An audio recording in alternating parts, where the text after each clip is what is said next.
when they put their faith in God. Therefore, it's very important for you.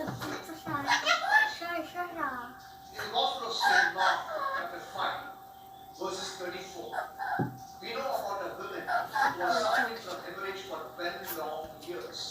The Bible says she had gone through many sufferings. She was in great pain. But what did this woman do to come out of her suffering? With faith, she goes and touches the feet of Jesus. Come out of the suffering, she gets something. In faith, she goes and touches the feet of Jesus. Aaton. That one touch of faith. Lagi point.